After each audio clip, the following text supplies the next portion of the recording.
हरि ओम। श्री गणेशाय नमः।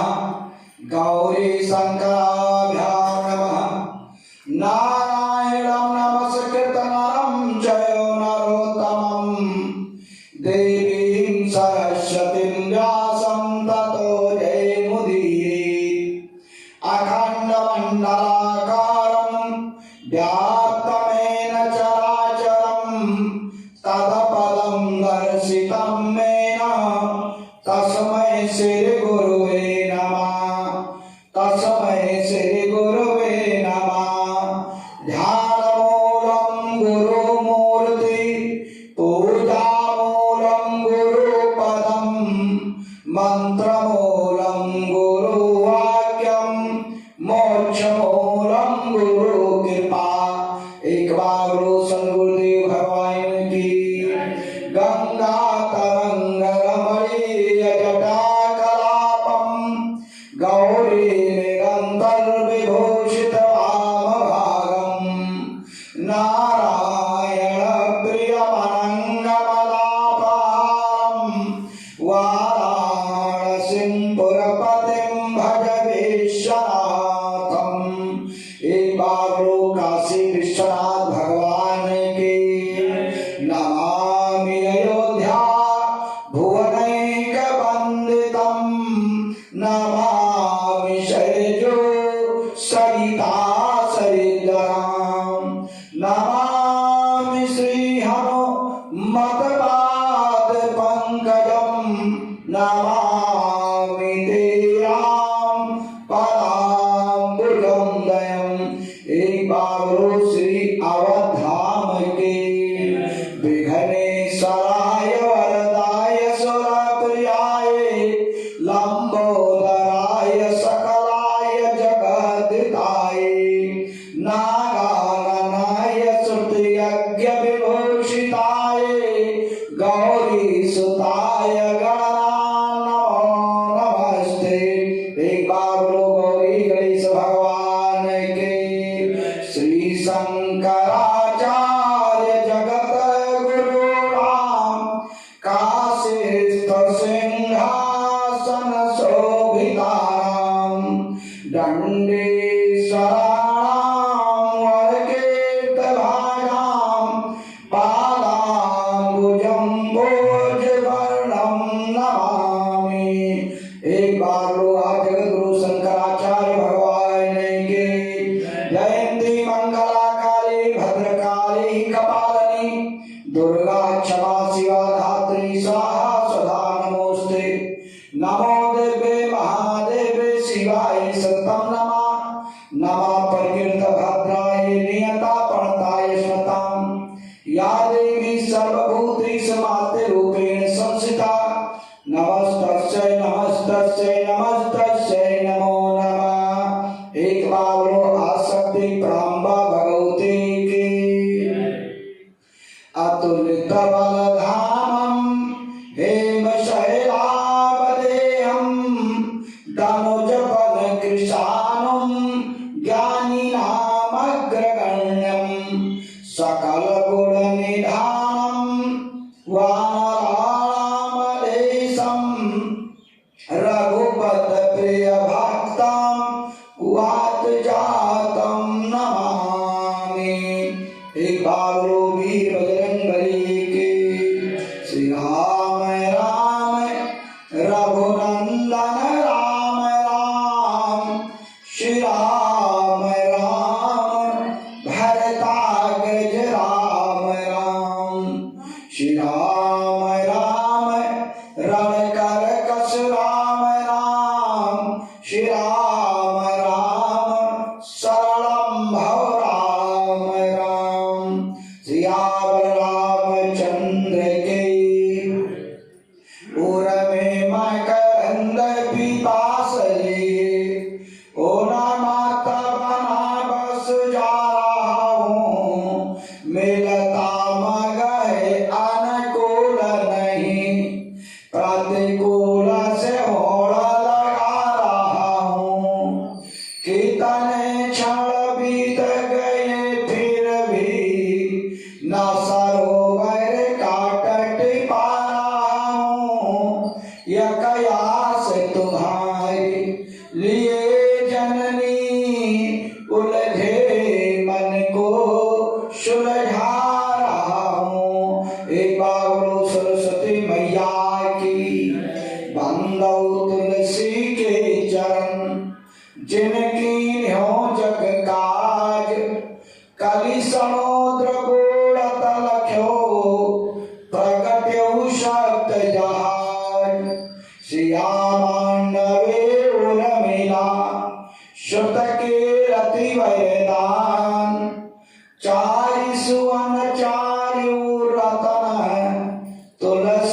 करत प्रणाम।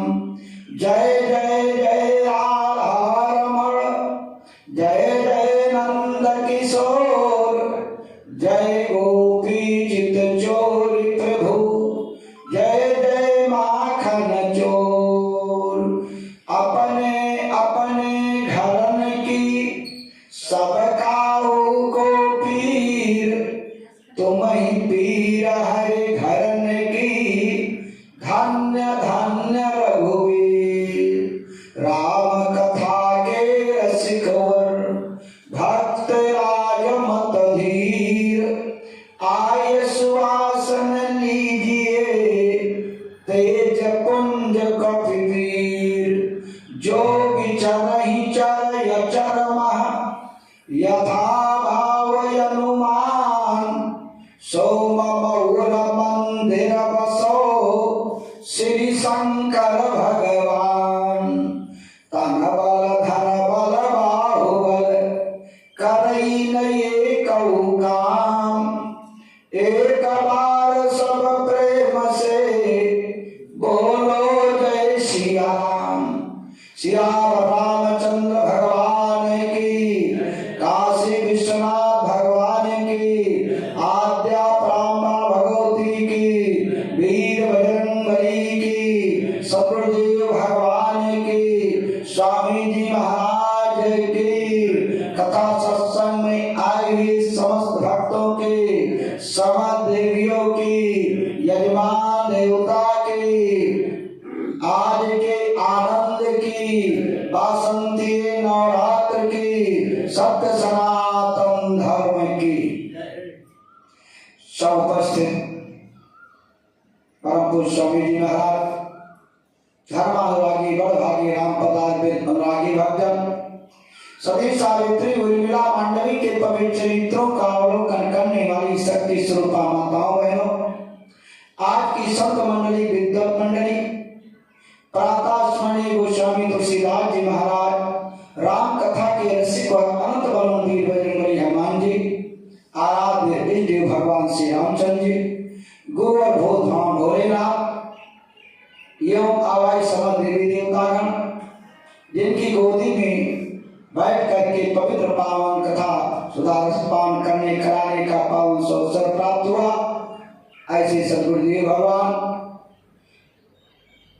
भगवान की असीम कृपा से चलता फिरता प्रिया की संपन्नता की ओर अग्रसर है। इसका आज और कल 2 दिन का समय बचा हुआ है। हम सब बड़भागी थे जो आसक्ति प्राण भगवती के वासंती नवरात्र के पवित्र पावन से अवसर था। आसक्ति प्राण भगवती का पूजन अर्चन वंदन एवं भगवान की पवित्र पावन कथा सदगुरुदेव गुरुदेव जी के सामित्य में बैठ करके उनके मुखारबिंद से श्रवण किया, क्योंकि परमात्मा कहते हैं कि ये जो जितना संसार है, ये संसार मेरे द्वारा बनाया गया है। इस संसार को भगवान ने बनाया है, हमने आपने नहीं बनाया। क्योंकि ब्रह्म बाराहा 4 अक्षर में, जैसे सीता और राम, सीता और राम को अगर जोड़ दो तो 108 हो जाएगा। जैसे वर्णमाला छोटा से क्या तक होता है, और वर्णमाला के अनुसार आप लोग गिन करके कर लीजिएगा। जैसे सा छोटा से गिनना शुरू कर दिए, सा जिस अंक जिस गिनती पर पड़े उसको लिख लो। फिर सा पर बड़ी मात्रा है, छोटा बड़ा छोटी बड़ी, बड़ी 4 नंबर पर पड़ता है, 4 लिख लो। फिर ता लिख लो, ता पर बड़ा का मात्रा है, छोटा बड़ा 2 पर पड़ता है, 2 लिख लो। इस प्रकार से सीता और राम जोड़ने पर 108 अंक हो जाएगा। राधे श्याम जोड़ोगे तो 8 अंक हो जाएगा, उमा शंकर जोड़ोगे तो 8 अंक हो जाएगा।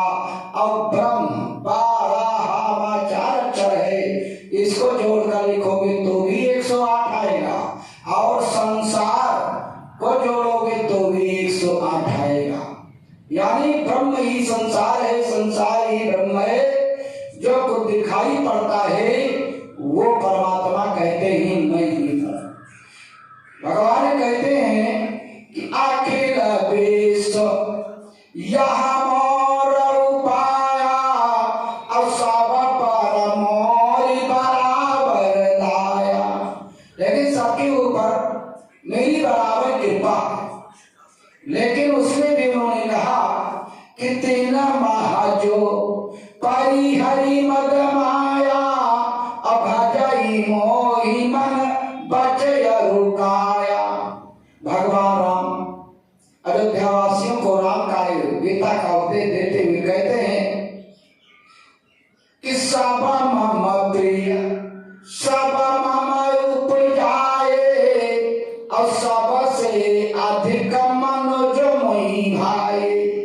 84 लाख योनियों में भगवान कहते हैं कि सबसे प्रिय मुझे मनुष्य है।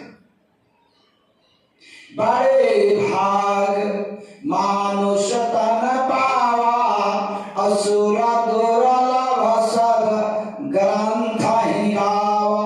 क्या मनुष्यों में फिर क्या तेना महादुज दुज महाश्रुतिहारी। दुज का मतलब कहने वाले, श्रुतिहारी माने सुनने वाले, वक्ता श्रोता ज्ञान में कथा राम के गुण। तो तीन महादुज दुज महाश्रुतिहारी अतीन महानिगम धर्मय अनुसारी। कहने वाले के लिए इसके बाद में सुनने वाले को कहा वो प्रिय है। फिर उनसे ज्यादा जिन्होंने श्रवण करके धारण किया, ग्रहण किया, पान किया, वो उससे ज्यादा प्रिय हैं। और उनसे प्रिय तीन महापुनि विरागता मही ज्ञानी और ज्ञानी होते अति प्रिय विज्ञानी। और भगवान कहते हैं उनमें तीन महापुनि मोहि प्रिय निज दासा अजहि गति छोड़ न दूसरे आशा। सबसे प्रिय मेरा भक्त वो है जो हमारी सारे प्रभु जो कुछ करने वाले आप हो, आपके बिना एक पत्ता भी नहीं हिल सकता। उस भक्त की मैं उसी प्रकार से रक्षा करता हूँ। भगवान स्वयं देवनाथ से दोनों हाथ उठाकर चैलेंज दे करके कहते हैं कि नारद सोने मुनि तो ही कहूँ सहरोसा अभजई जमोहि तज सकल भरोसा। तो करहु सदा तिन कर रखवारी अजमी बालक राखी महतारी। जैसे माता अपने बच्चे की रक्षा करती है उसी प्रकार से मैं अपने उस भक्त की रक्षा करता हूँ। भक्त जो है बिल्ली के बच्चे के समान है और ज्ञानी जो है बंदर के बच्चे के समान है। बंदर का बच्चा अपनी माता बदरिया को स्वयं पकड़े रहता है। बदरिया एक डाल से दूसरी डाल पर कूदती है। अगर बच्चा अपनी माँ को छोड़ के नीचे गिर जाएगा। इसलिए ज्ञानी अपने ज्ञान के द्वारा, अपनी बुद्धि के द्वारा, अपने विवेक के द्वारा परमात्मा को ढूंढता है। भक्त बिल्ली के बच्चे के समान है। जैसे बिल्ली अपने बच्चे को मुख में दांत से दबाकर एक स्थान से दूसरी स्थान पर ले जाती है, बच्चा को कोई लेना देना नहीं। उसी प्रकार से भगवान अपने भक्त की रक्षा करते हैं, क्योंकि भगवान कहते हैं मेरे दो प्रकार के भक्त हैं, एक ज्ञानी और एक भक्त। ज्ञानी किस प्रकार से है? कमोरे प्रौढ़ तनय सम ज्ञानी अबालक सुत सम दास यमानी। जब वो बच्चा छोटा होता है, कई पास पड़ोस में चला जाता है, माता परेशान होती जाती है, मेरा बेटा कहाँ चला गया, कहाँ चला गया, ढूंढने लगती है, अशांत हो जाती है, परेशान हो जाती है। वही बालक जब बड़ा होकर दिल्ली, बंबई, विदेश चला जाता है तो उसी माता को उसी बालक के प्रति कष्ट नहीं होता है, क्योंकि माता जानती है कि हमारा बेटा जानकार हो गया है, पैसा कमाने के उद्देश्य से जो है देश परदेश गया है, इसलिए उस माता को कष्ट नहीं होता है। भगवान कहते हैं कि एक पिता के विपुल कुमारा हो ही पृथक गुण शील चारा। एक पिता है, उनके 5-6 लड़के हैं, उन्हीं में कोई विद्वान हो गया, कोई ज्ञानी हो गया, कोई तपस्वी हो गया, कोई मिलिट्री में हो गया, कोई धनी हो गया। इस प्रकार से अलग अलग नेचर, अलग अलग स्वभाव होता है। का कोई पंडित, कोई तापस ज्ञाता और कोई धनवंत शूर कोई दाता। इस सब पर पिता ही प्रीत सम होई। लेकिन वो पिता अपने सभी पुत्रों पर बराबर प्रेम करता है। लेकिन उन्हीं 5-6 पुत्रों में एक छोटा पुत्र जो है वो न ज्ञानी है, न धनी है, न तपस्वी है, न कुछ है। लेकिन यद्यप वो मूर्खानंद है, लेकिन वो अपने पिता की बात को मानता है कि को पितु भगत बचन मन कर्मा असपन जानी न दोषर धर्मा। वो अपने पिता के वचन को मानता है, पिता की सेवा ही उसका धर्म है और कुछ धर्म लेना देना नहीं है। तो भगवान कहते हैं कि सो सुत प्रिय पितु प्राण समाना अयद्यपि सो सर्वभाति अयाना। वो पुत्र अपने पिता के प्राणों से भी बढ़कर के प्यारा होगा। इसी प्रकार से भगवान कहते हैं कि स्वयं सेवक प्रियतम मम सोई मम अनुशासन मानई जोई। वही मेरा प्रिय है, वही मेरा भक्त है, वही मेरा सब कुछ है, जो मेरी आज्ञा को माने, जो मेरी बात को माने, जो मेरे आदेशों को माने, जो मेरे उपदेश को माने।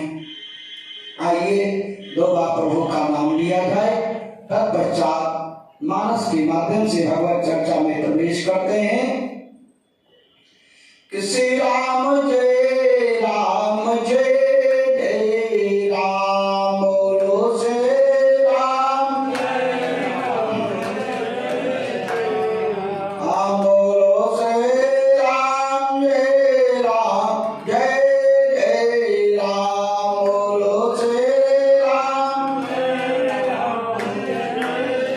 एक बार बोलो सच्चिदानंद की। बाबा भोलेनाथ कैलाश पर्वत पर आसक्ति ब्रह्मा भगवती देवी पार्वती को भगवान की पवित्र पावन कथा सुना रहे हैं। बाबा भोलेनाथ ने कहा, ये देवी पार्वती, भगवान राम से शबरी ने जब शबरी से पूछा कि हम सीता को खोजने के लिए कहा जाए, तो शबरी ने प्रभु राम से कहा कि पंपास नहीं जाऊ रघुराई और तहाँ होई सो ग्रीव मिताई। सो सीता कई खोज करी है और जहाँ तहाँ मरकट कोटि पठई है।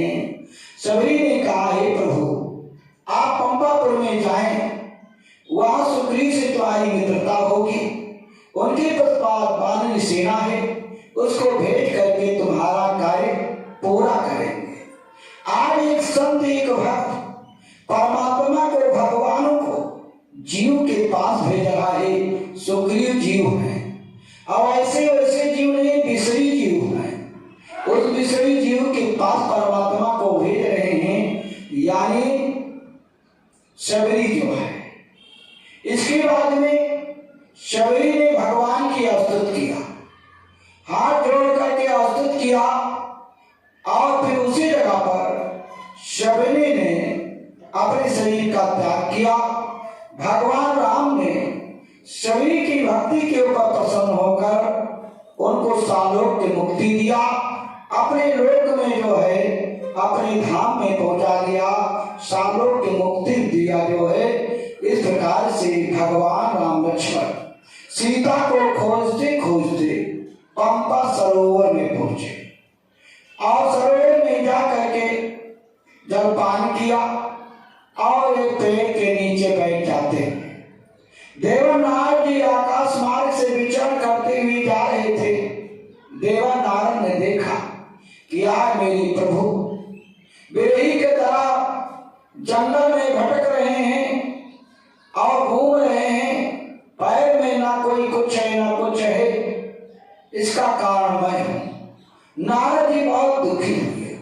बाबा भोलेनाथ पार्वती से कहते हैं कि बिरहवंत रघुनाथ ही देखी और नारद सोच विषेखी कि मोर साप गई अंगीकारा और राम सहत नाना दुख भारा।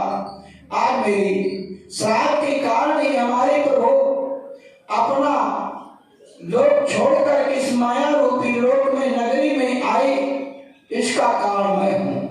अगर मैं अपने प्रभु को श्राप नहीं देता तो हमारे प्रभु को यहाँ आने की क्या आवश्यकता थी। नारद जी पश्चाताप करने लगे, दुखी हो गए, रोने लगे कि मैंने जो श्राप दिया बड़ा अपराध किया। पंचौ जवन मोहि धरि देहा और सही तनु धरौ शाप मम एहा। इसलिए नारद जी बहुत दुखी हुए और नारद जी ने सोचा कि इस समय प्रभु हैं या श्रीश के रूप में लक्ष्मण है, और तो हम चल करके हमारे मन में जो शंका है उस शंका का समाधान करने के लिए हम चल करके प्रभु से अपनी शंका का समाधान कर दें। इसलिए देवन नारद आकाश मार्ग से नीचे उतर आए जहाँ भगवान राम लक्ष्मण बैठे हैं, और भगवान देवन नारद ने प्रणाम किया। भगवान राम ने लक्ष्मण से कहा, लक्ष्मण लाओ देवर्षि का जो है आप सत्कार करो। देव लक्ष्मण ने अपना जो अंगवस्त्र था उसको बिछा दिया और उसी पर देवनाथ जी बैठ गए। देवनाथ ने कहा, प्रभु हम आपसे एक बात पूछना चाहते हैं। जो मेरे मन में बात बिल्कुल वो खिचड़ी की तरह पक रही है और समय समय पर वो मुझे बहुत परेशान करती है। तो भगवान राम ने कहा, देवर्षि बताओ क्या पूछना चाहते हो। देवनाथ ने कहा, प्रभु ये बताओ मैं आपका भक्त हूं कि नहीं हूं। भगवान राम ने कहा, इसमें कोई दो राय है, तो भक्तों में मेरे अनन्य भक्त हो। तो देवनाथ ने कहा कि अगर मेरे मन में इच्छा हुई, मैंने सोचा कि हमारे प्रभु क्षीर सागर में लक्ष्मी के सहित निवास करते हैं। कैलाश पर्वत पर बाबा भोलेनाथ पार्वती के साथ रहते हैं। ब्रह्मा जी ब्रह्मलोक में सरस्वती के साथ निवास करते हैं। स्वर्ग में देवराज इंद्र सची के साथ निवास करते हैं। तो मैंने सोचा कि मैं विश्वमोहिनी से विवाह करके गृहस्थ आश्रम का आनंद ले लूं।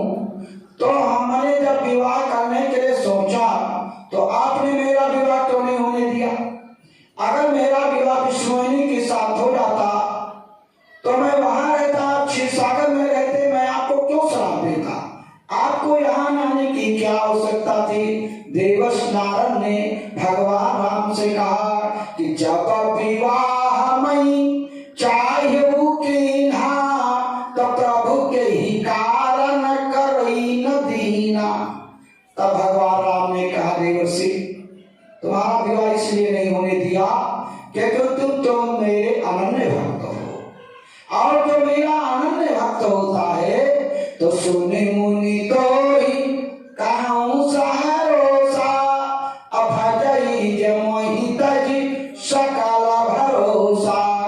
तो करहु सदा तिनि कर रखवारी अजिमी बालक राखिए महतारी। बाबा भोलेनाथ पार्वती से कहते हैं, इसके बाद में भगवान राम लक्ष्मण सीता को खोजते खोजते आगे चल देते हैं कि आगे चले बहुरी रघुराया सबरी समूह का पर्वत निहराया। आगे चौराहा था तो भगवान राम ने कहा लक्ष्मण के घर चला जाए। लखनलाल ने कहा भैया सबरी ने बताया है कि पंपा सही जाओ रघुराई ताऊ ये सुग्रीव बिताई।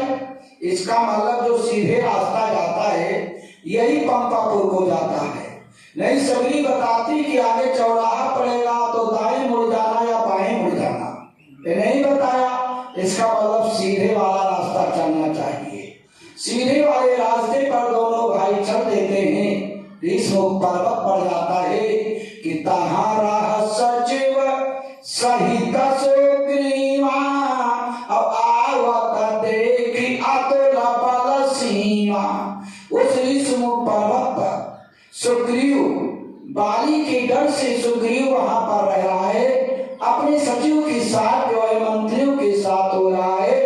सुग्रीव ने दो राजकुमारों को धनुष लिए हुए आते हुए देखकर थर थर कांपने लगा। वीर बजरंगबली हनुमान जी ने कहा कि नाथ क्यों कांप रहे हो? सुग्रीव ने कहा तुमको नहीं दिखाई पड़ रहा है? वो देखो दो पुरुष इधर आ रहे हैं। तो हनुमान जी ने कहा कि रास्ता है आते जाते होंगे, उसके लिए क्यों परेशान हो? सुग्रीव ने कहा इसलिए परेशान हो कि पठवाई हो या मन मैला अभागौ तुरत तजौ यह सैया। मेरे मन में ये संदेह है कि बाली के द्वारा तो ये दोनों नहीं आ रहे हैं। और तो हनुमान जी ने कहा कि तुमको बाल से इतना बड़ा डर है तो क्या बाल यहाँ नहीं आ सकता है तुमको मारने के लिए? सुग्रीव ने कहा इसीलिए तो मैं ऋषमुख पर्वत पर रहता हूँ, क्यों बाल यहाँ नहीं आ सकता है, लेकिन दूसरे को भेज करके मेरा वध करवा सकता है। सुग्रीव ने हनुमान जी से कहा कि यहाँ साप बस आवत नाही अतत बस भीतर तो हनुमान जी ने कहा कि स्वामी ये बताओ बाली यहाँ क्यों नहीं आ सकता है? सुग्रीव ने कहा बाली को श्राप है, मतंग ऋषि ने श्राप दिया। मतंग ऋषि यहीं पर ऋषमुख पर्वत पर तपस्या कर रहे थे। दुंदुभ नाम का एक दैत्य आया, मेरे भैया बाली को ललकारा और बाली उसके पीछे चले, दुंदुभी को पकड़ करके और उसकी टांग को फाड़ डाला और घुमा करके बाली ने जब फेंका तो दुंदुभ दैत्य का शरीर जो है वो मतंग ऋषि के ऊपर गिरा। मतंग ऋषि की तपस्या भंग हो गई। मतंग ऋषि ने श्राप दे दिया जिसने मेरी तपस्या को भंग किया है वो अगर यहाँ पर आएगा जलकर भस्म हो जाएगा। यहाँ साप बस आवत नाही तदपि सभी तरह मन माही। तो हनुमान जी ने कहा हमारे लिए क्या सेवा है? तो सुग्रीव ने कहा कि जाओ तुम पता लगाओ कि ये बाल के द्वारा भेजे हुए हैं या वैसे कोई आम राही है जो है जा रहे हैं।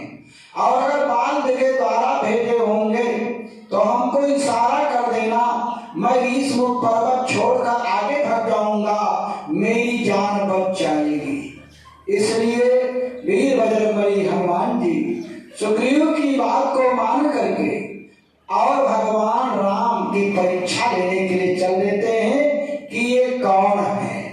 बाबा भोलेनाथ पार्वती से कहते हैं कि हे देवी पार्वती, हनुमान जी ने अपना रूप बदला, बंदर से मनुष्य हुए, अब मनुष्य के बाद में उन्होंने विप्र रूप धारण किया। कभी प्ररूप धरि कपिता गए। हनुमान जी विप्र रूप धारण करके भगवान राम लक्ष्मण की परीक्षा लेने के लिए चल दिए। पार्वती ने भोले बाबा से कहा हे भोलेनाथ यह बताओ कि पवन तनय बल पवन समाना बुद्ध विवेक विज्ञान निधान। और जब हनुमत बल बुद्धि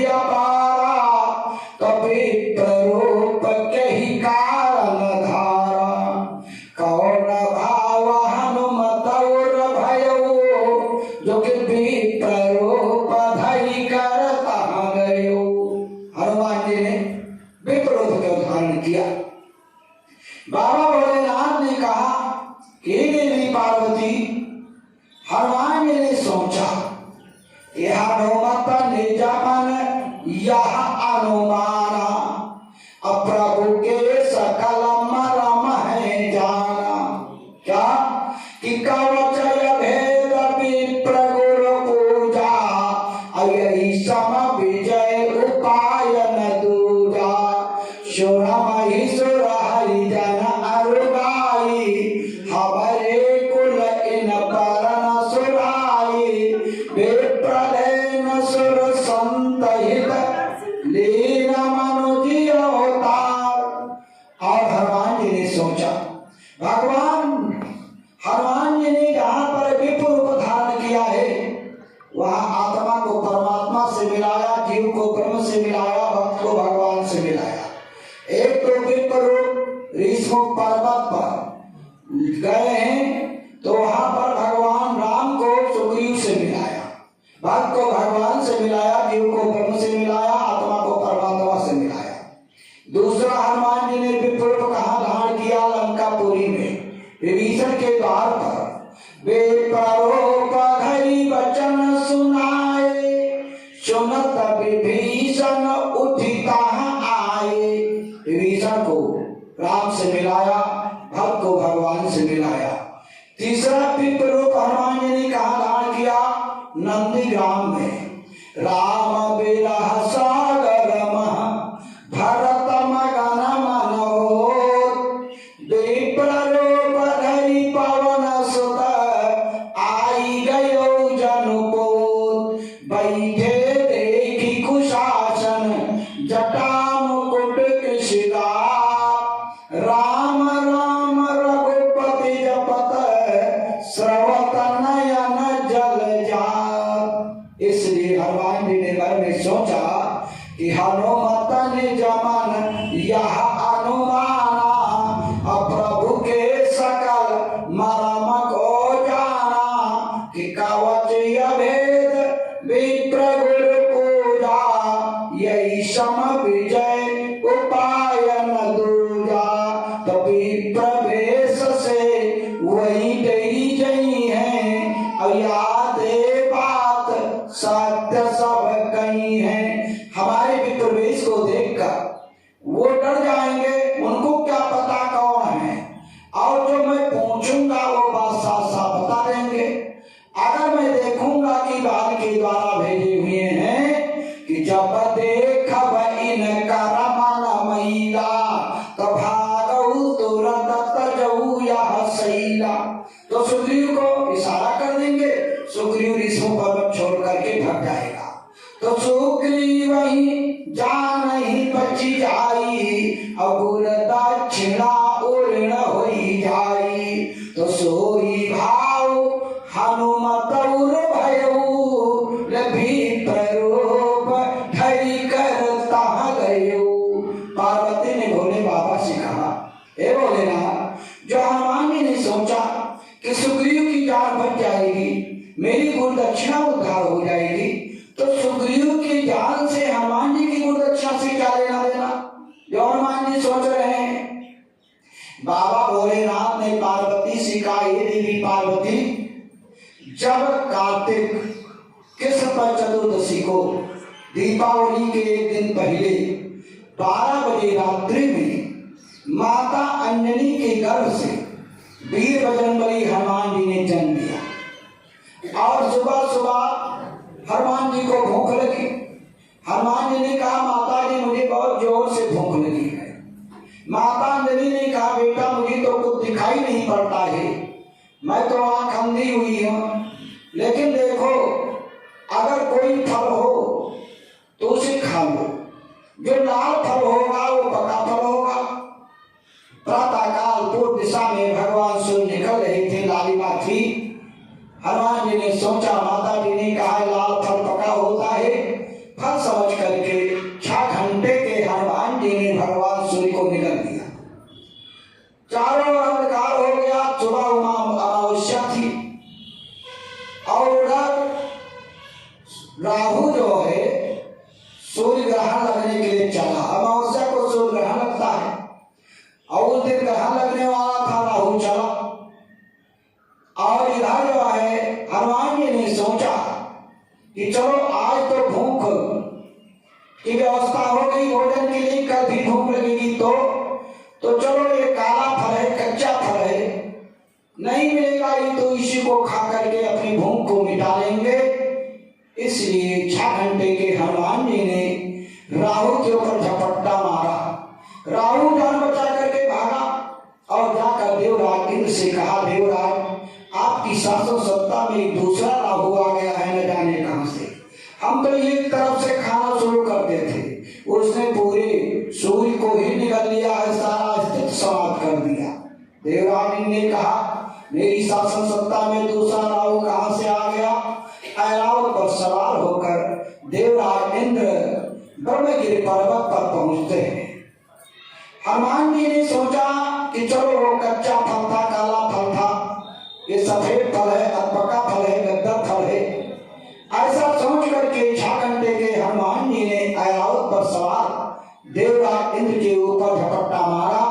देवराज इंद्र मूर्छित होकर के ऐरावत से गिर पड़े। होश आया, देवताओं का राजा, आज मैं एक छोटे पशु से पराजित हो गया। और देवराज इंद्र ने अपना वज्र जो है वीर बजरंगबली हनुमान जी के ऊपर चला दिया। हनुमान जी बेहोश हो गए।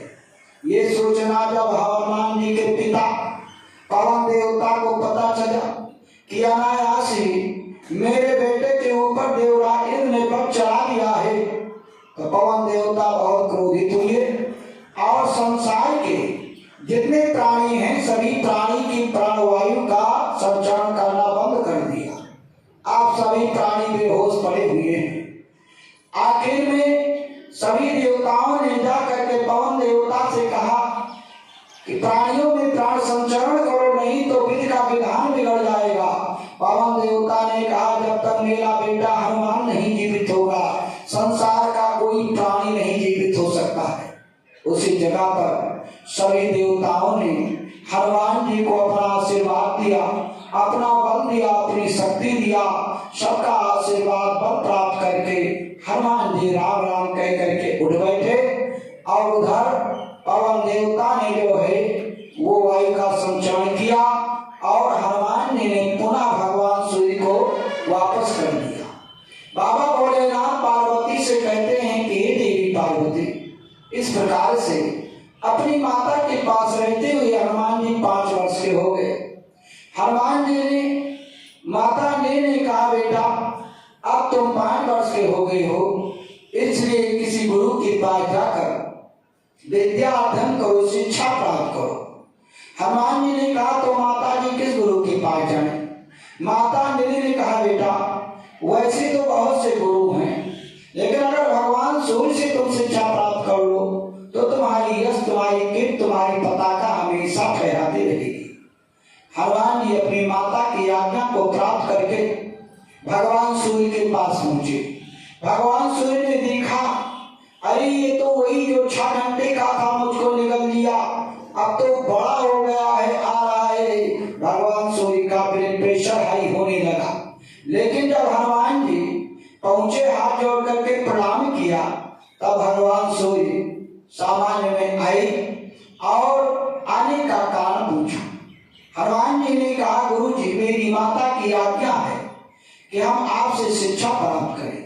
भगवान सूर्य ने कहा, हम तुमको नहीं पढ़ा पाएंगे। कहा क्यों?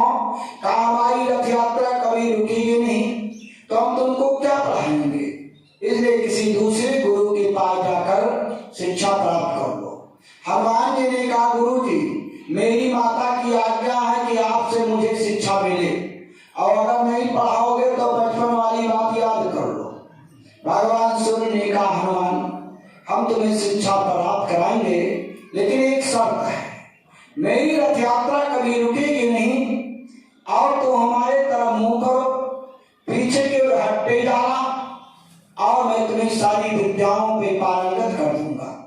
हनुमान जी ने कहा, गुरु जी चाहे जैसी शर्त हो सब मंजूर है, लेकिन शिक्षा हमें आपसे प्राप्त करना है। बाबा भोलेनाथ पार्वती से कहते हैं कि हे देवी पार्वती, इस प्रकार से भगवान सूर्य के पार रहकर भगवान हनुमान जी ने सारी विद्याओं को सीख लिया। गोस्वामी तुलसीदास ने ये कथा जो उन्होंने हनुमान बाहु नामक पुस्तक लिखा है, उस हनुमान बाहु में हनुमान जी की शिक्षा दीक्षा का वर्णन किया है कि भानु सो पढ़न हनुमान गए भानुमन, अनुमान शिष्य के कियो फेरी भारी सो, पाछे पगन मम गगन मगन मन, चित्त को न भ्रंशत बालक निहारी सो।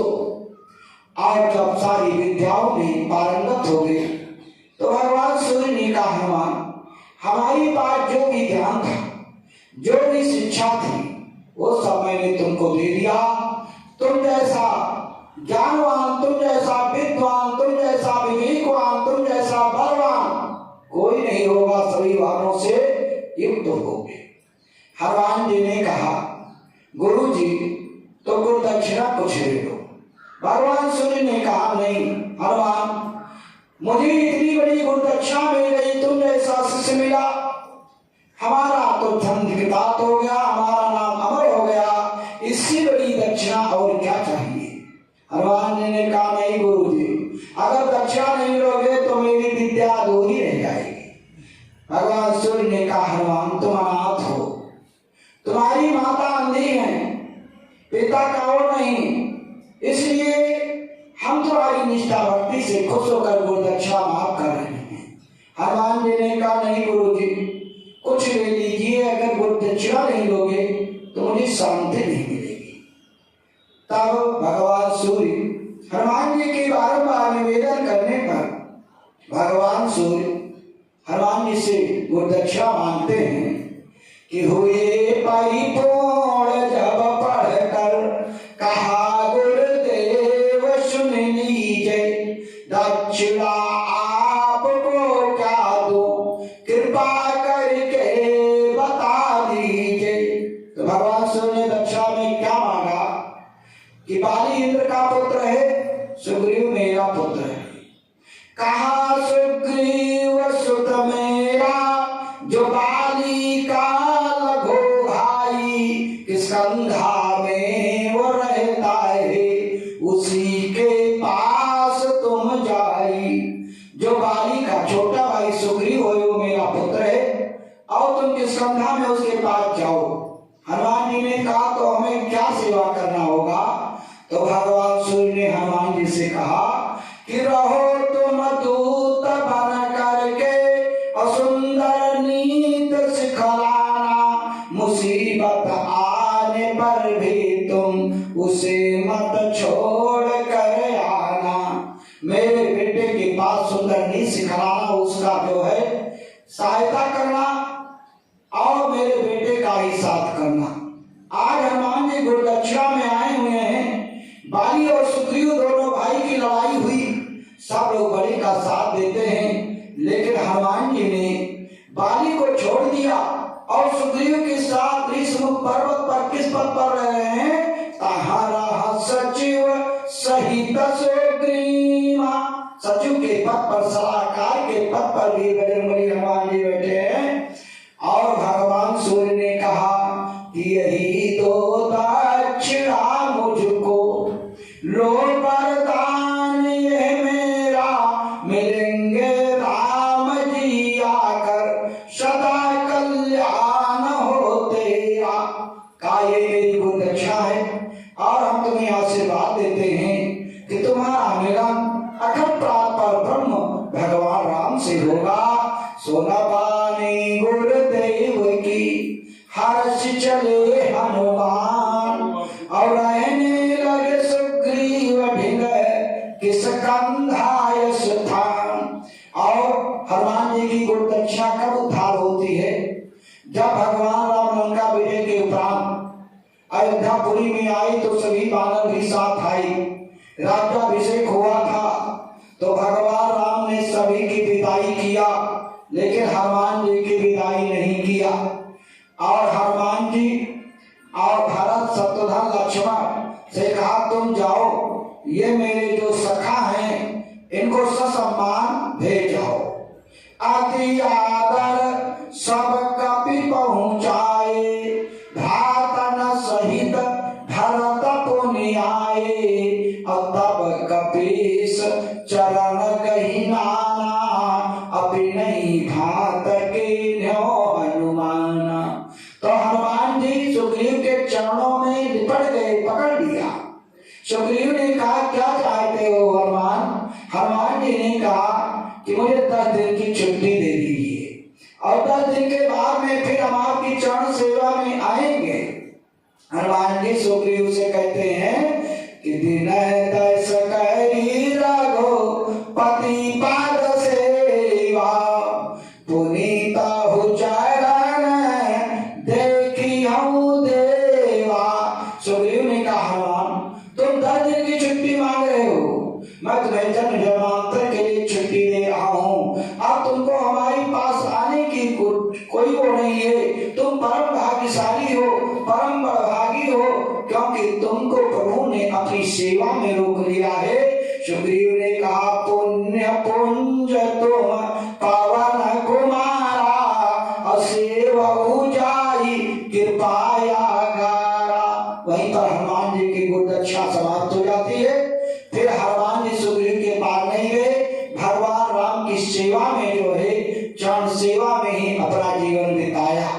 बाबा भोलेनाथ पार्वती से कहते हैं कि हे पार्वती, जैसे भोले बाबा ने आगे कथा बढ़ाया, क्या कहा था? बेप्ररूप धरि कपिता गयो, अमाथ नाई पूछत यश भयो। और हनुमान जी ब्राह्मण रूप धारण किए हुए, विप्र रूप धारण किए हुए, अपना मस्तक झुका करके स्वयं प्रभु राम से पूछेंगे। पार्वती ने भोले बाबा से पूछा कि बोली गिरिजा बचन विचारी, नाथ सुनो यक विनय हमारी। कि छत्र वेश वेद कहा कि भगवान राम लक्ष्मण क्षत्रिय वेश में है और विप्र वेश में हनुमान जी हैं।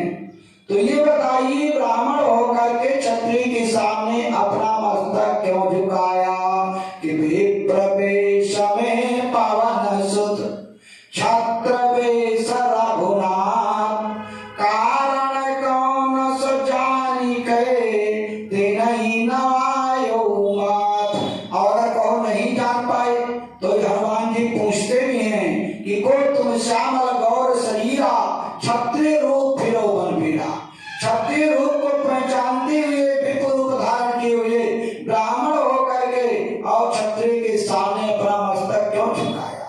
अब बाबा भोलेनाथ पार्वती से कहते हैं कि ब्रह्मचारी थे पवनपुर, ब्रह्मचारी थे पवन सुत, वानप्रस्थ रघुनाथ, ऊंचा आश्रम जानी के तिनहि नवायो माथ।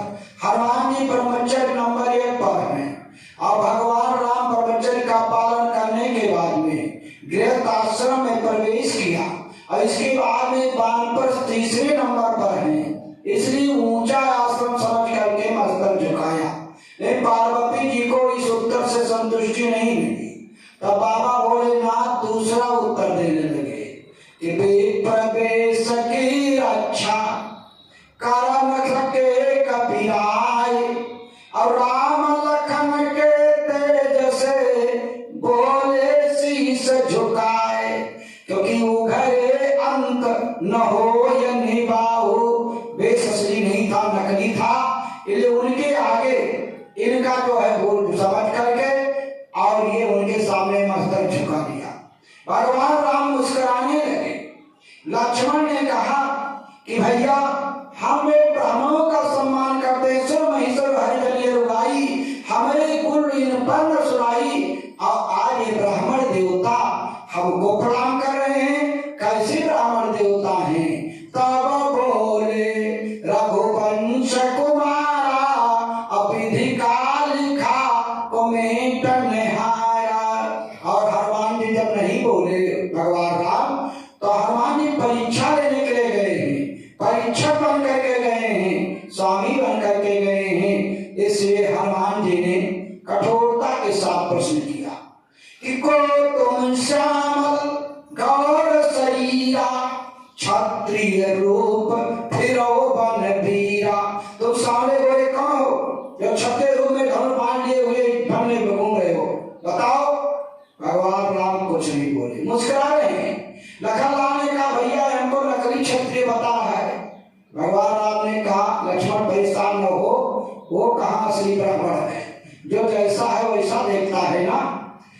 तब जब नहीं बोले तब हनुमान जी ने सोचा इलाव विनम्रता में भी से प्रश्न पूछे।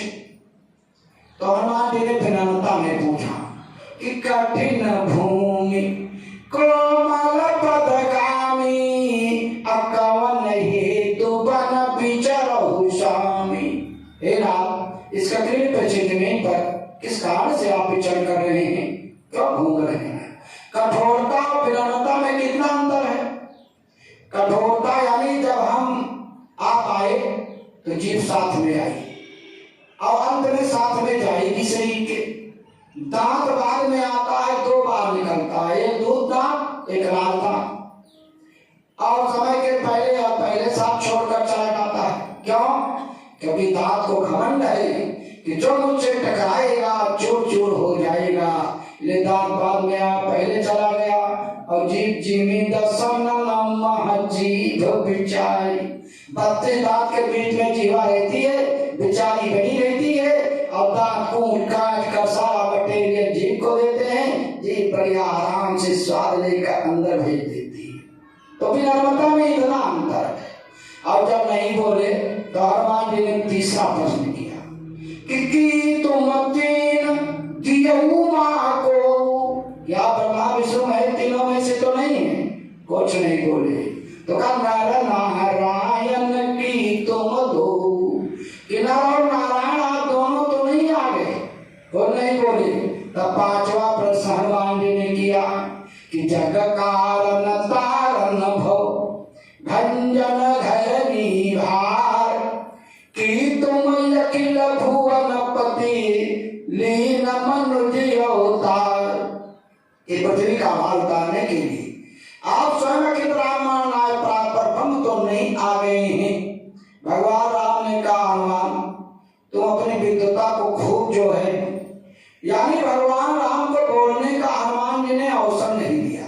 लगातार 5 प्रश्न करते गए। भगवान राम ने कहा हनुमान तुमको भी कोई विद्वान मिलेगा। और वही हनुमान जब लंकापुरी में माता सीता का पता लगाने के लिए गए और रावण के दरबार में जब पहुंचते हैं तो रावण ने हनुमान जी को बोलने का मौका नहीं दिया।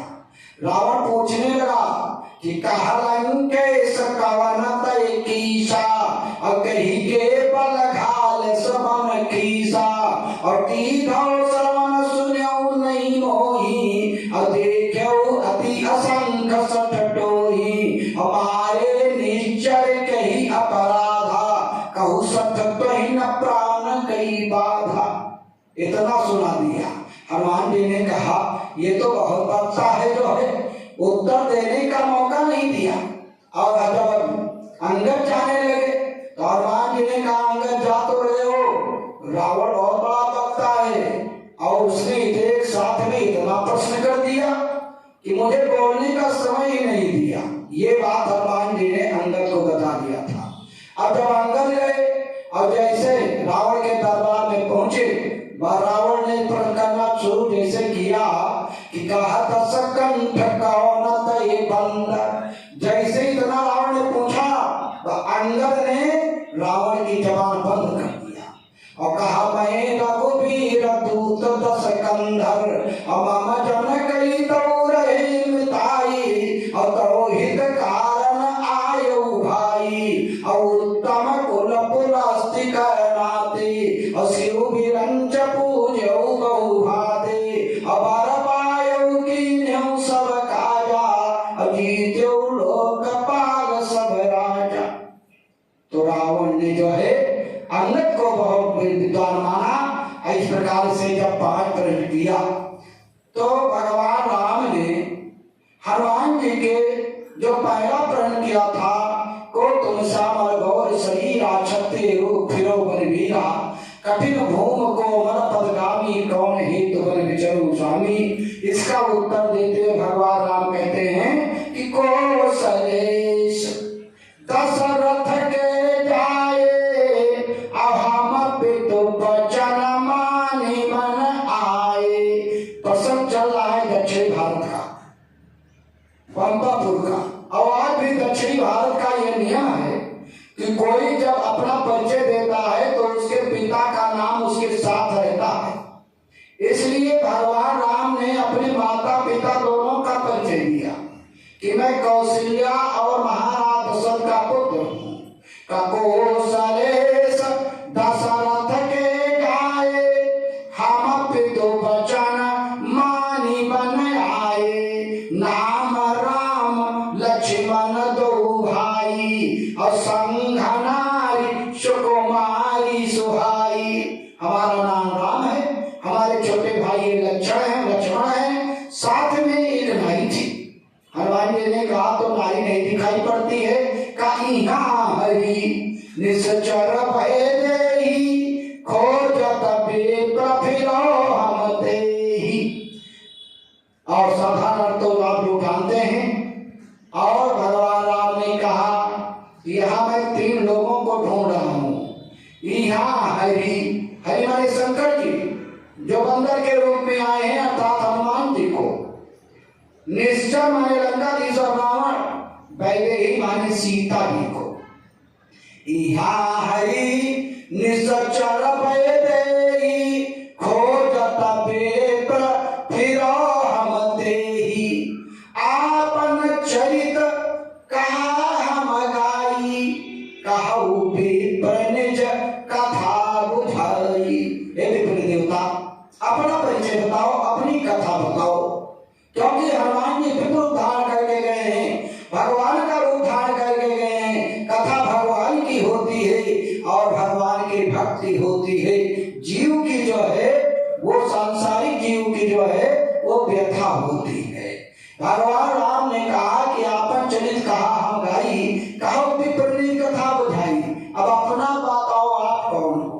बाबा भोलेनाथ यही कथा कैलाश पर्वत पर आज सती प्रांबा भगवती देवी पार्वती को सुना रहे थे। बाबा भोलेनाथ ने कहा, देवी पार्वती, वीर बजरंगबली हनुमान जी को, हनुमान जी भगवान राम को पहचान गए। प्रभु पहचानी परऊ गई चरना, असो सुखो माजाई नहीं वरना। उस सुख का वर्णन नहीं किया जा सकता है। और हनुमान जी भगवान राम के चरण पर पड़े हैं दंडवत, और भगवान राम खड़े हैं, न उठा रहे न कुछ कर रहे हैं। तो पार्वती ने भोले बाबा से कहा, हे भोलेनाथ, कपूरी गिरिजा बचन सुहाई, और सुनहु नाथ यक बोली गिरिजा बचन सुहाई, और समझ न आवई यह चौपाई। बाबा की बात क्या है? पार्वती ने भोले बाबा से कहा कि प्रभु के परम भक्त हनुमाना, और यह इतिहास सकल जग जाना, कि हनुमान सम नहीं बड़ भागी, और नहीं को राम चरण अनुरागी। तो हनुमत चरण गहे अकुलाई, अठारे रहे नाथ रघुराई। तो काय अपराध की न हनुमाना, जो कि नाही उठायो कृपा निधाना। पार्वती ने कहा, हे नाथ, आज हनुमान जी भगवान राम के चरण पर पड़े हैं, और भगवान राम ने अपने अनन्य भक्त हनुमान जी को नहीं उठाया।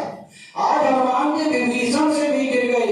राक्षस जात में पैदा हुए कि जब विभीषण प्रहलाद से मिलने के लिए जाता है और वहां जाकर के अपना परिचय देता है कि नाथ दशानन कारी मई भ्राता, और निसचर वंश जन्म सुरताता। रावण का भाई विभीषण हूँ, निशाचर जात में पैदा हूँ, देवताओं को परेशान करने का हमारी जात का ये काम है। लेकिन वही विभीषण भगवान राम से कहते हैं कि बरु भरवास नरक करिताता, दुष्ट संग जनि देहि विधाता। नरक हो जाए ठीक, लेकिन दुष्ट का साथ विधाता जीवन में कभी न दे। कैसे? प्याज होता है ना, उसको पीस करके और फिर 12,000 प्याज की गांठ सुधार से घोरी सो केसरी के पुट भी समदय पूरी चंदन छा में जाई सुखाई बेला कली में लपेटी धरो अशुभ बास वही फिर आई अतई से नीच कुसंगति के संग नाही तजे निज मति चतुराई बरु भल वास नरक करी दाता दुष्ट संग जनि देई विधाता। एक हंस थे, एक कौवा था। हंस और कौवा में दोस्ती हो गई। एक दिन हंस ने कौवा से कहा, चलो तुमको हम अपना जन्म स्थान दिखा दूं। हंस कौवा को लेकर मानसरोवर में पहुंचा। कहा ये मेरा जन्म स्थान है। कौवा ने कहा ये तुम्हारा जन्म स्थान है, तो आज से हमारी तुम्हारी मित्रता समाप्त। हंस ने कहा क्या मित्र बात? कहा ऐसा है बड़ और प्रीत बराबर में होती है, तो तुम जल में रहने वाले हमको जल से सर्वनाश करना था, तो कैसे मित्रता होगी? इसलिए हम मित्रता समाप्त कर रहे हैं। हंस ने कहा मित्र एक बार अपना जन्म स्थान दिखा दो। कौवा ने भौकाल मारा, हमारा जन्म स्थान ऐसे वैसे थोड़ो है।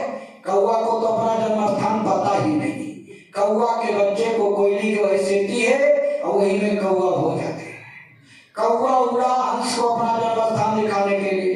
उड़ता उड़ता जा रहा है, हंस बेचारा थक गया। मित्र कितने दूर है? कहा बस चले आओ, थोड़ी दूर है। कहा चला नहीं जाता है।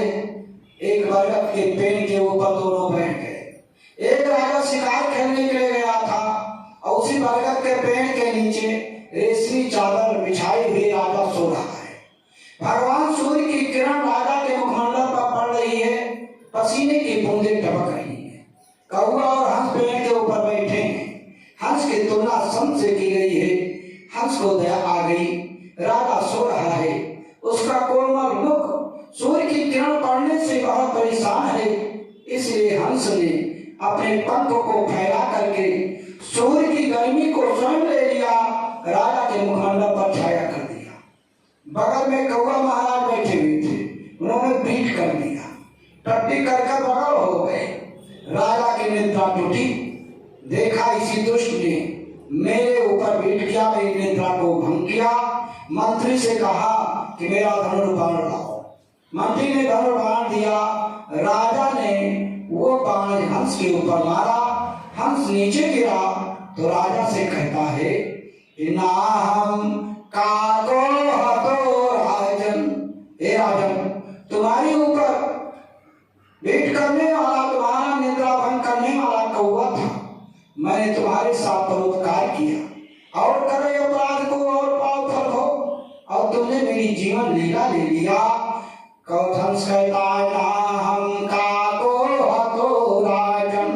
राजा ने देखा, अरे हंसो यमन रमन जले, अरे हंस तो निर्मल मानसरोवर में रहने वाला यहाँ कैसे आ गया? तब जब हंस ने कहा हमने आपके साथ परोपकार किया, परोपकार का फल यही दिया, मेरी जीवन लीला ले लिया, और करे अपराध को और पाप फल हो। कर्म प्रधान विश्व राखा, जो जस करे सो तस फल चाखा। वो कानून कहाँ चला गया? मैंने आपके साथ परोपकार किया। तब राजा कहते हैं कि हे हंस तुमने परोपकार किया, लेकिन तुम्हारी जीवन लीला जो समाप्त हो रही है, दुष्ट संघ प्रभावेण जातम जन्म निरर्थकम। दुष्ट का साथ करने का ये परिणाम है कि आप तुम्हारी जीवन लीला समाप्त हो रही है।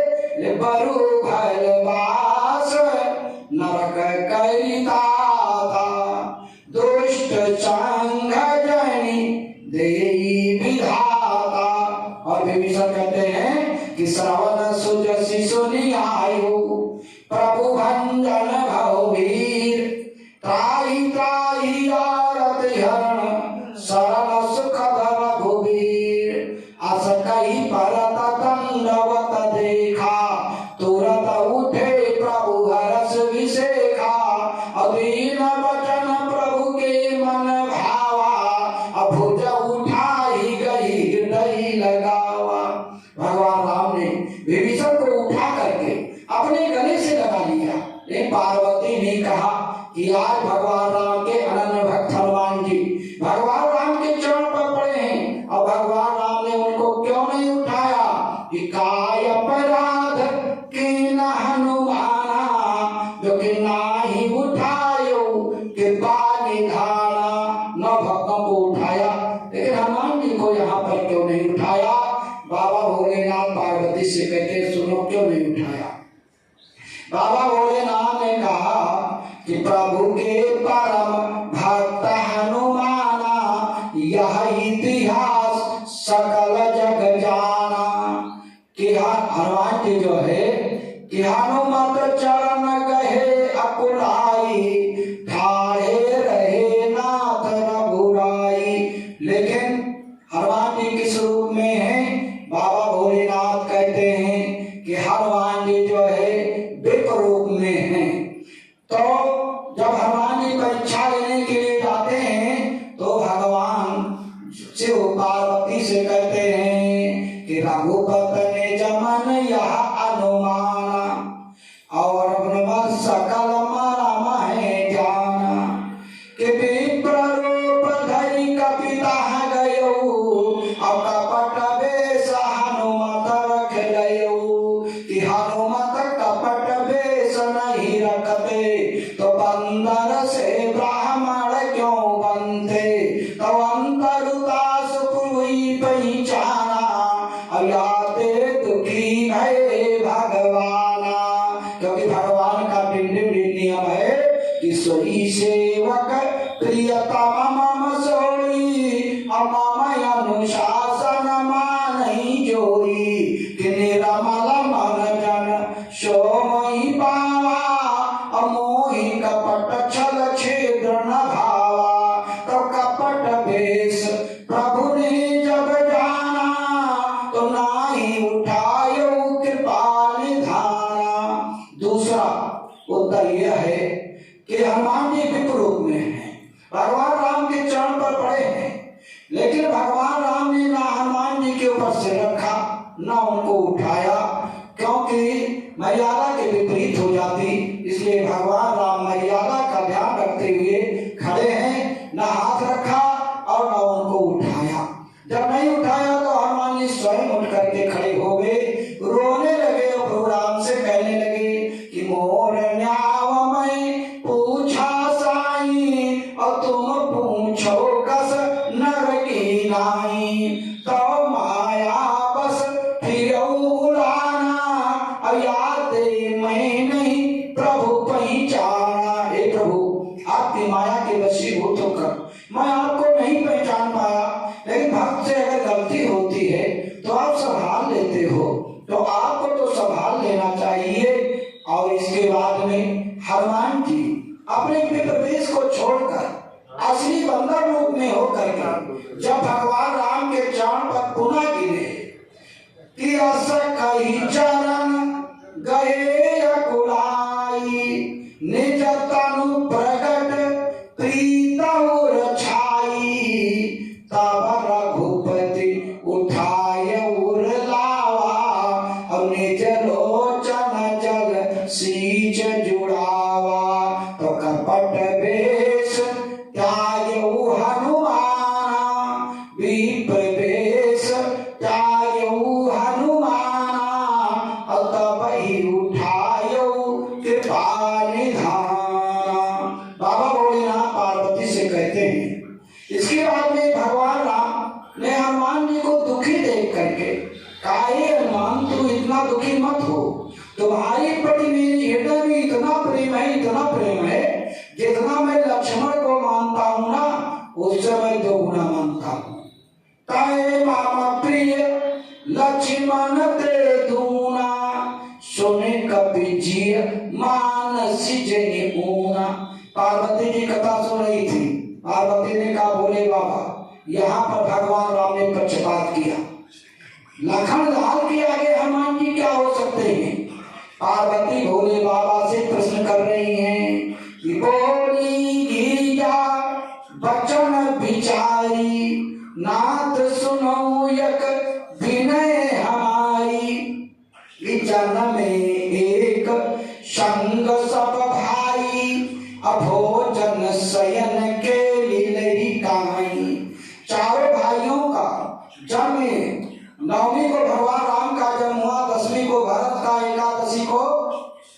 लक्ष्मण का द्वादशी को, शत्रुघ्न को, पूर्णवासी को हनुमान जी का। लेकिन महाराज दशरथ चारों बेटों का जन्मदिन नवमी को ही मनाते हैं। साथ साथ खेले खाए कर्म वेद यज्ञ पवित्र गुरुकुल जितना भी हुआ सब कुछ साथ साथ हुआ। यहाँ तक विवाह भी साथ साथ हुआ। कारण वेद उपवीत विवाह असंग संग सब भय उछा। महाराज जनक की प्रतिज्ञा थी जो भगवान शिव के धनुष को तोड़ेगा उसी के सामने सीता का विवाह करूंगा। तो भगवान राम ने शिव के धनुष को तोड़ा तो राम और सीता का विवाह होना चाहिए। इन चारों भाइयों का विवाह हुआ। लक्ष्मण का विवाह उर्मिला के साथ और भरत का मांडवी के साथ, शत्रुघ्न का सुतकीर्त के साथ। यहाँ तक जितने अयोध्या के कुंवारे गए थे सबका विवाह हुआ। आज भी कहावत है जिसका विवाह नहीं होता है तो कहते हैं चले जाओ बिहार, वहां से ले आओ। इसलिए बिहार मिथिलापुरी में ही पड़ता है ना, क्योंकि गोस्वामी तुलसीदास ने मानस में लिखा है कि जनक भवन की शोभा जैसी गृह गृहपुर प्रति देखिए तैसी। महाराज जनक के भवन में जो शोभा थी, जो मंडप बना हुआ था, वो मिथिलापुरी के तमाम घरों में देखा गया। इसका मतलब सबका विवाह हुआ। क्योंकि भगवान राम जब कलेवा करने के लिए गए तो महाराज जनक ने कहा यहाँ नेग होता है। भगवान राम ने कहा हम कुछ नहीं मांगेंगे। कहा नहीं यहाँ नेग होता है। सखिया कहने लगी तो भगवान राम ने क्या नेग मांगा था? नेग मांगी रघुनायक दीन्हा। भगवान राम ने मिथिलापति से यही नेग मांगा था कि बालक बिन ब्याहे बारात बीते आए जिति भिन्न भिन्न जाति के जो न्यारे और आरे हैं, मैं सबके विवाह करो। तो सबका विवाह हुआ। आज जो है संधि के लेखे का समधि देखे हम आजू। देखिए महाराज दशरथ में 4 अक्षर है तो महाराज जनक का नाम सिरध्वज है, 4 अक्षर है। अगर राम में 2 अक्षर है तो सीता में 2 अक्षर है। लक्ष्मण में अगर 3 अक्षर है, उनमें 4 अक्षर है तो उर्मिला में भी 4 अक्षर है। भरत में 3 अक्षर है तो मांडवी में 3 अक्षर है। शत्रुघ्न में अगर 4 अक्षर है तो सुकीर्त में भी 4 अक्षर है। सीता की माता सुनैना में 3 अक्षर है तो कौशल्या कैकेयी सुमित्रा में भी 3 अक्षर है। अवधपुर में 5 अक्षर है तो जनकपुर में 5 अक्षर है। अयोध्या में नदी बहती है सरजू 3 अक्षर है तो मिथिला में गंडकी नदी 3 अक्षर। साम समधि देखे हम आजू। पार्वती ने भोले बाबा से कहा हे भोलेनाथ, लखनलाल ने इतना बड़ा त्याग किया कि सारा वर्ष त्यागी घाट संघ आए प्रभु सेवा में तन मन लाए। क्या त्याग किया?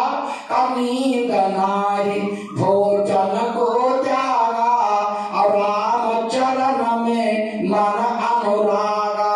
राम की चरण के सेवा के लिए लखनलाल ने अयोध्या का त्याग कर दिया, भरत शत्रुघ्न ऐसे भाई का त्याग कर दिया, दशरथ ऐसे पिता का त्याग कर दिया, सुमित्रा ऐसी माता का त्याग कर दिया, उर्मिला ऐसी नारी का त्याग किया, अयोध्या ऐसी प्रजा का त्याग किया, नींद नारी भोजन का त्याग किया।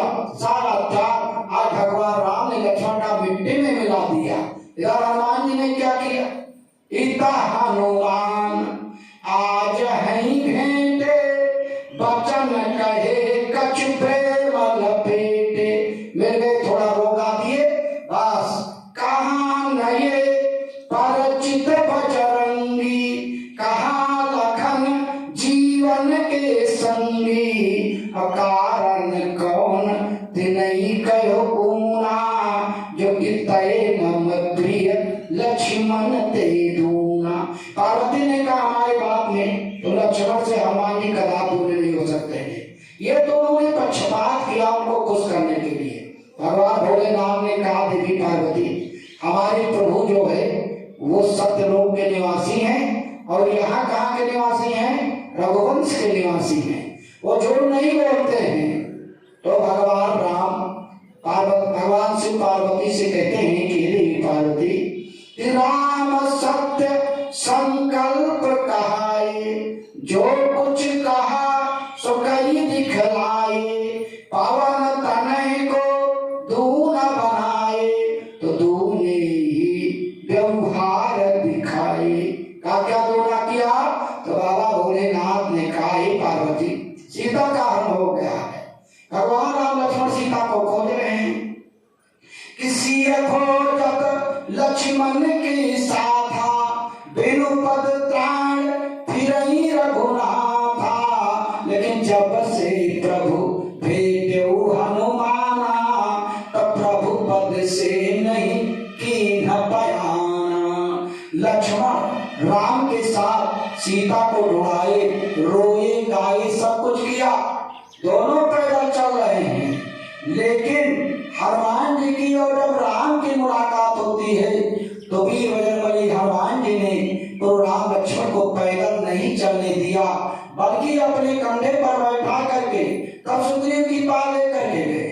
लखनलाल ने कहीं नहीं कहा कि भैया तुम थक गए हो, आओ मेरे कंधे पर बैठो। अगर यहाँ की बात माना जाए तो भगवान राम बड़े भाई हैं, लक्ष्मण छोटे भाई हैं।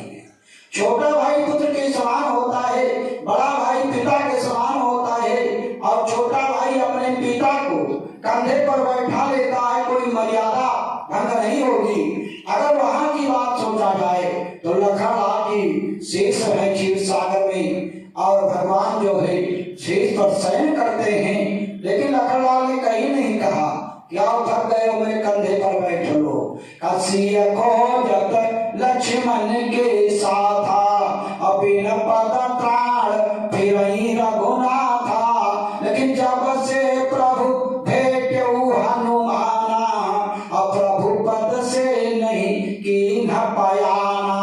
क्योंकि प्रथम दरस करके कपिराई, और लिए दो जन पीठ चढ़ाई। लेकिन लखन लाल रहे केवल संगी, वाहन बने वीर बजरंगी। सफल कर्म के सफल नमूना, तय मम प्रिय लक्ष्मण ते दूना। यही कथा नीलगिरि पर्वत पर चल रही थी। गरुड़ ने कागभूषण से जब पूछा तो कागभूषण जी गरुड़ से कहते हैं कि जब पंचवटी में गोदावरी के तट पर भगवान राम लक्ष्मण सीता रह रहे हैं, तो रावण के कहने के अनुसार रावण का मामा मारीच सोने का मृग बन करके कुटिया के सामने आकर के खड़ा हो गया कि स्वर्ण मृग बन जब मारीचा, अब आवा पंचवटी के बीचा। बताई देख सीता ललचानी, और राघव से बोली मृदुबानी। सीता स्वर्ण मृग को देख करके लालायित हो गई। पतिव्रता धर्म का निर्वाह करते हुए सीता ने अपने पति भगवान राम से हाथ जोड़कर निवेदन किया कि सुनो देव रघुवीर कृपाला, और यही मृग करयति सुंदर छाला। हे नाथ, ये मृग जो है बहुत सुंदर छाल है, और इसको लेकर के आओ, मैं अयोध्या में जाऊंगी तो अयोध्या में दिखाऊंगी कि सोने के समान हिरण होते हैं। सीता ने कहा इसलिए मैं तुमको नहीं लाना था, तुम यहाँ जो को नई चीज जो उसी को मांगोगी, हम तुम्हारी मनोकामना कहाँ तक पूरी करेंगे। यानी भगवान राम ने इनकार कर दिया। तब सीता ने चंडी का रूप धारण करते हुए और राम को ललकारते, अपने पति को ललकारते हुए कहा कि सत्य संध प्रभु बध करहि, आनहु चरण कहत वही देहि। सीता ने कहा तुम सत्य के सिंध हो, सत्य के पालक हो, रघुवर वंश के हो, तो मैं तुम्हें आदेश देती हूँ इस मृग को मार करके इसका मृत्यु लेकर आओ। मानस शिक्षा देता है कि नारी को अपने पति को आदेश नहीं देना चाहिए, उपदेश देना चाहिए, शिक्षा देना चाहिए। याद रखो, जो नारी अपने पति को आदेशित शब्दों का प्रयोग करती है, नाना प्रकार का कष्ट उठाती है, और जो नारी अपने पति को उपदेश देती है, समाज पर चलने की प्रेरणा देती है, वही स्वर्ग है। आज सीता ने अपने पति राम को आदेशित शब्दों का किया, नाना प्रकार का कष्ट उठाना पड़ा। और किसने अपने पति को आदेश दिया? महारानी कैकेयी ने महाराज दशरथ को आदेश शब्दों का प्रयोग करते हुए कहा, राजन होत प्रात मुनि बेश धई जौन राम बन जाय, तो मोर मरण राउर यजस निर्वसम जौ मन बाई। अगर सुबह होते होते राम बन नहीं जाते हैं तो राजा समझ लो मेरा मरण होगा, संसार में तुमको कलंक लगेगा। क्या होने वाला था, क्या हो गया? उपदेश किसने दिया? उपदेश दिया गोस्वामी तुलसीदास जी की धर्म पत्नी रत्नावली, जिसने पंडित राम बोला को तुलसीदास जी बना दिया। तुलसीदास जी भूल नक्षत्र में पैदा हुए। पंडितों ने कहा कि इनका ये जो है अब बहुत खराब नक्षत्र में पैदा हुए हैं कि जन्मई कई अभागा बतावा गए, घर से बहिरे दूरी आवा गए, बहिरे उनका न पना मेरी, तब गाँव गली से भगावा गए। तुलसी अग्नि के कसौटी ने माँ जलावा भुजावा तपावा गए, घिसी गई पिस गए जब चंदन वे, तब देवन के शीश चढ़ावा गए। तब तुलसीदास जी हुए और तुलसीदास जी का विवाह रत्नावली के साथ हुआ। तुलसीदास जी अपनी पत्नी रत्नावली को बहुत प्रेम करते थे। एक बार वो नैहर चली गई सावन के महीने में। तुलसीदास जी आए, पड़ोसी से पूछा कहाँ गई, कहाँ नैहर गई।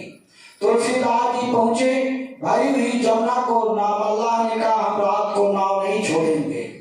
तुलसीदास जी एक लाश आ रही है लकड़ी समझ करके जमुना को पार किया, ससुराल पहुंच गए। सभी किवाड़ बंद हैं, एक सर्प खेती की तरफ लटका हुआ है, सर्प को रस्सी समझ करके अंदर गए। जहाँ रत्नावली सोई थी उसको जगाया।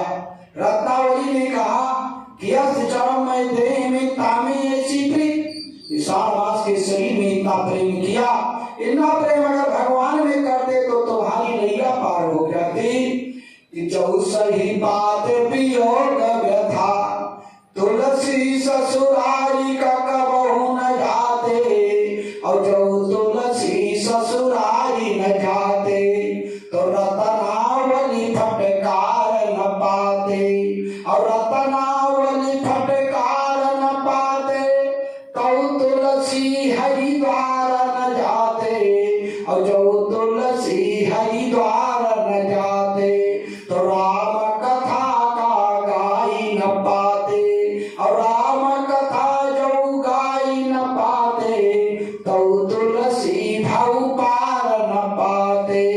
भव सागर चाह पार जो पावा, तो राम कथा ताका दृढ़नावा।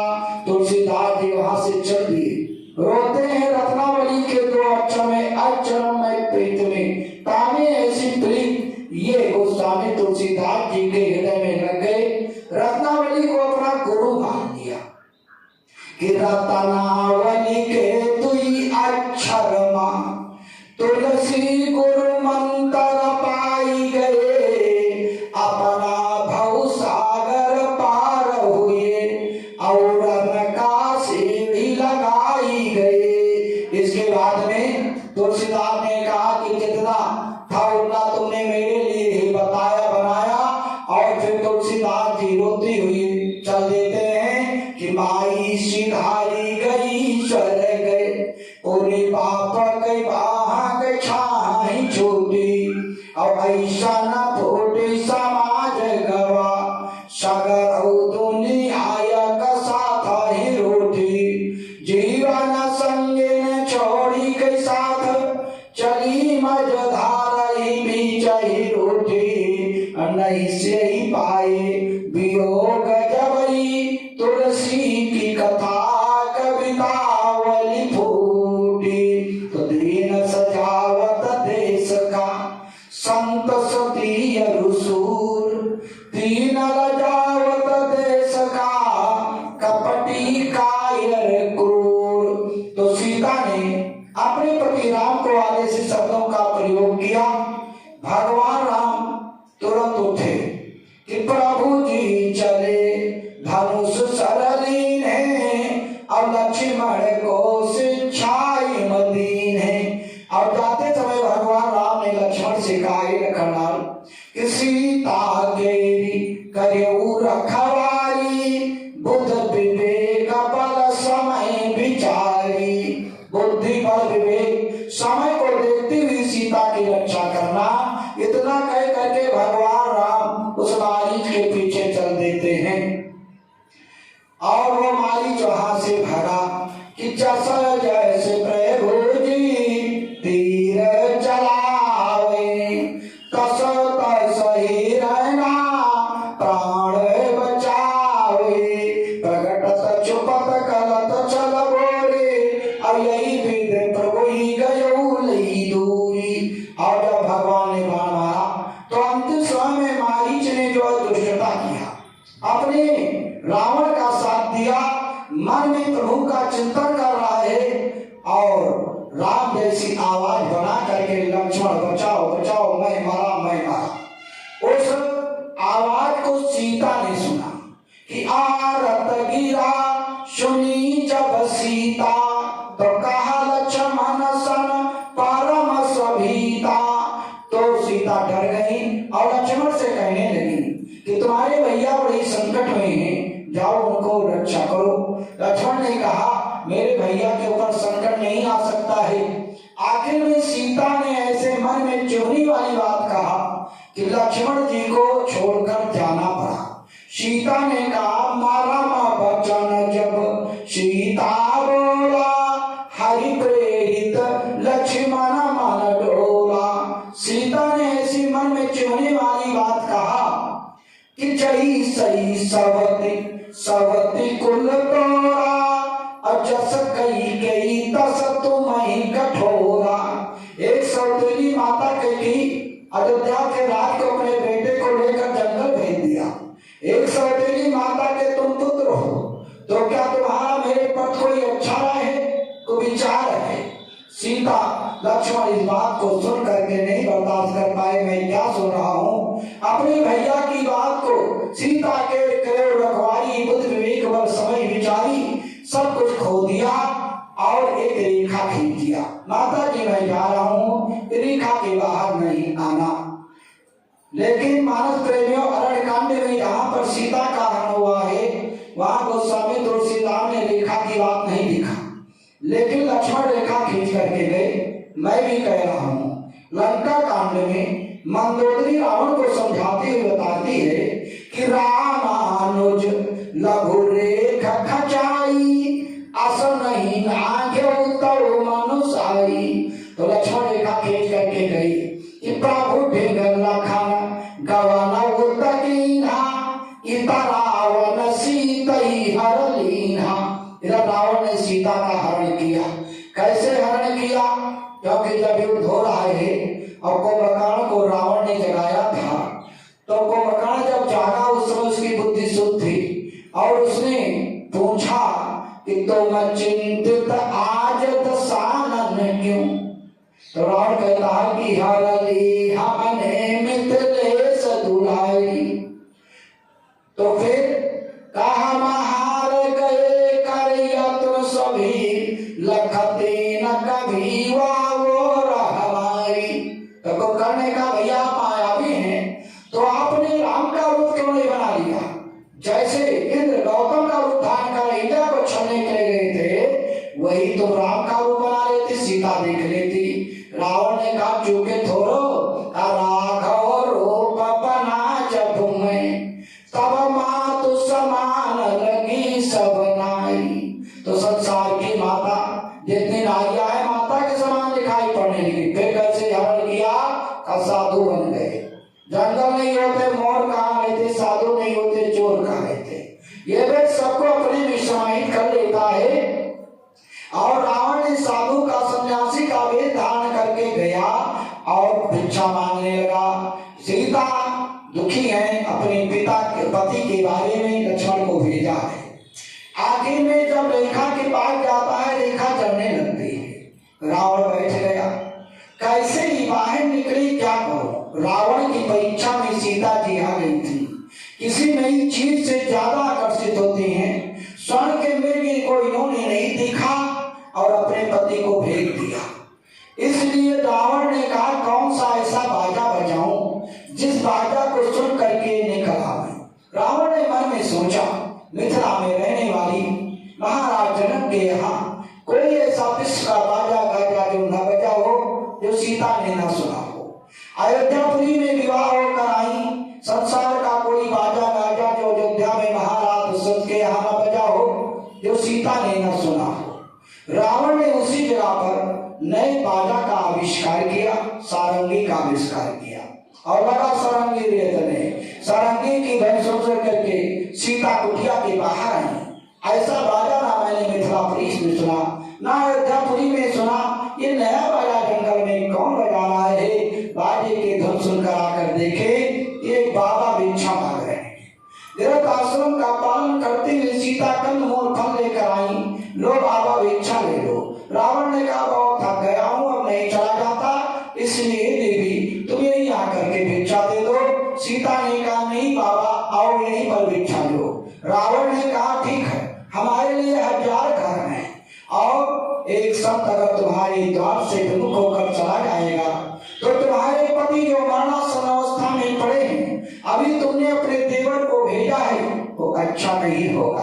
सीता ने सोचा कि बात बिल्कुल सत्य है और पति की कामना को ध्यान में रखते हुए सीता उस रेखा के बाहर निकल आई और रावण ने सीता को जब पकड़ कर बैठाना चाहा, उसी समय नलगोबर का श्राप आ गया कि जिस दिन किसी नारी के ऊपर हाथ लगाएगा उसी दिन तेरा मस्तक छिन्न भिन्न हो जाएगा।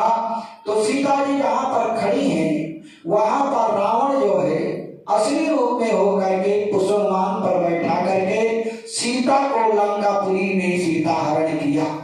बाबा बोलने पर्वत पर का भूषण जी करुण से कहते हैं कि ये पक्षी राज इस प्रभु डेग लखन गवन इत कीन्हा इत सीतई रावण हर लीन्हा।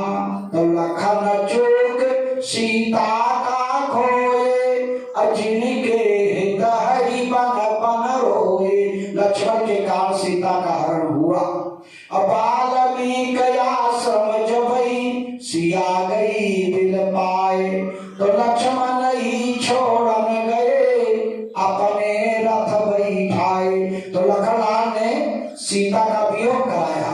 हनुमान जी ने क्या किया कि उता हनुमान लंक को धाये, प्रभु का प्रेम सदेश लाए। रावण बध बयसी मिलावा, पावन सुजस देहु गुर छावा।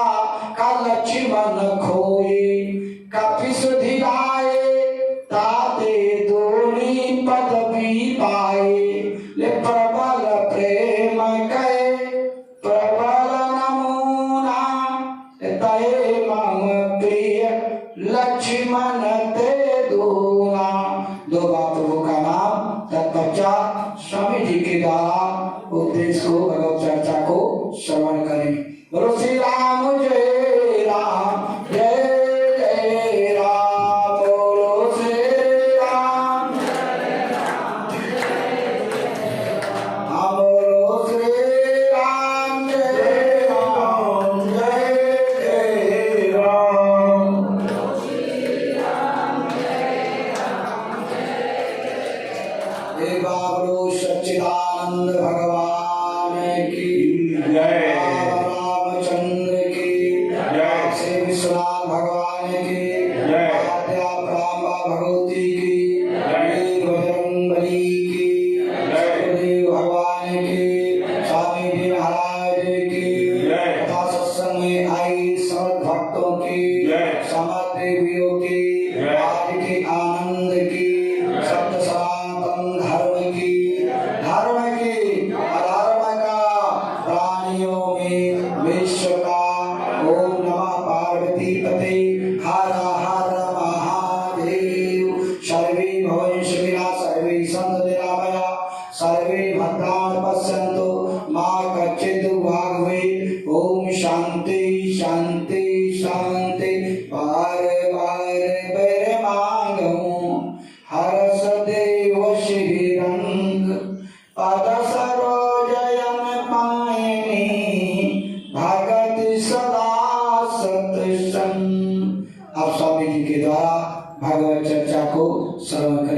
स्वामी जी। मनोज को बुला लो जरा लगाएंगे। मुझे लगता है कहीं सो गए इस कमरे में कुछ नहीं सुनाई देता इसमें यार बंद कर दो पूजा उठ के उसको जो रिकॉर्डिंग हो रही है उसको